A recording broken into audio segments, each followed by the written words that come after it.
ఓట్లు వేసాం, మా పని అయిపోయిందని ఇంట్లో పడుకుంటే మళ్ళా దొంగ మాటలు చెప్పే వాళ్ళ మాటలు వింటే వాళ్ళ బజార్లో తిరగలిస్తే మళ్ళా మన బతుకేమవుతుందో మీరే ఆలోచించుకోవాల్సిన అవసరం అని నిన్నే చూస్తున్నా. విశాఖ స్టీల్ ప్లాంట్ ఎవ్వరు ఆలోచించలేదు. మేము దాన్ని ఏ విధంగా కాపాడుకోవాలో మేము ఆలోచిస్తున్నాం. ఈ పనికిరాని పార్టీ ఒకటి ఉంది, అబద్దాల పార్టీ. ఆ పార్టీనే అబద్దాల ఫ్యాక్టరీ. అది వాళ్ళ కడుపు అంతా అబద్దాలు అంటే పొట్ట నిండా అబద్దాలు తప్ప ఏమీ ఉండవు వాళ్ళకి. వాళ్ళు చెప్తున్నారు ఎప్పుడో వాళ్ళకి కల వచ్చిందంట, నేను ఒప్పుకున్నానంట ప్రైవేటైజ్ చేయడానికి. ఎన్నోసార్లు చెప్పా.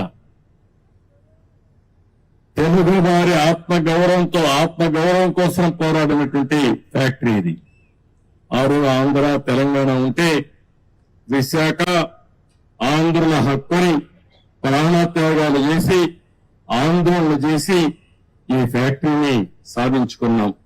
ఆ తర్వాత ఇది ప్రైవేటైజ్ చేస్తామన్నప్పుడు వాజ్పేయి గారి గవర్నమెంట్ లో నేను గట్టిగా ఫైట్ చేసి ప్రైవేటైజ్ చేయకుండా కేంద్రం ఆర్థిక సహాయం చేసి ఈ ఫ్యాక్టరీని కాపాడుకున్నాం.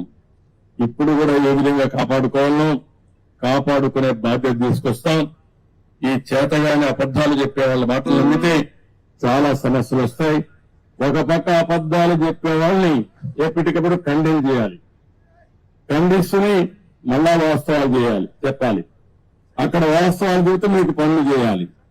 ఓసారి మీరు కూడా అనుకుంటారు అబద్దాలు చెప్పంగా సామెతుంది. కుక్క పిల్లని తీసుకుపోతాం, గొర్రె పిల్లని తీసుకుపోతా ఉంటే ప్రతి ఒక్కరు కనపడిన వాళ్ళందరూ ఏంట్రా ఎవరోడా నువ్వు, ఇదేంటిది కుక్క పిల్లని తీసుకుపోతున్నావు అంటే ఒకటి చెప్తే నేను తెలివైన వాడిని, అది గొర్రె పిల్ల అన్నాడు. రెండో వాడు చెప్తే చెప్తే మళ్ళా చూసుకున్నాడు, మళ్ళా నిర్ధారించుకొని ముందుకు పోయాడు. మూడోసారి చెప్తే వీడికి అనుమానం వచ్చింది. నాలుగోసారి అంటే ఇది కుక్క పిల్లని పారేసి వెళ్ళిపోతాడు. అది పందాలో ఈ వైఎస్ఆర్ కాంగ్రెస్ పార్టీ పనిచేస్తా ఉంది. కానీ కరడు కట్టిన ఆర్థిక ఉగ్రవాదులు వీళ్ళు, విశాఖపట్నాన్ని దోచేసినటువంటి దొంగలు వీళ్ళు. వీళ్ళు వదిలిపెట్టే సమస్య ఉండదు.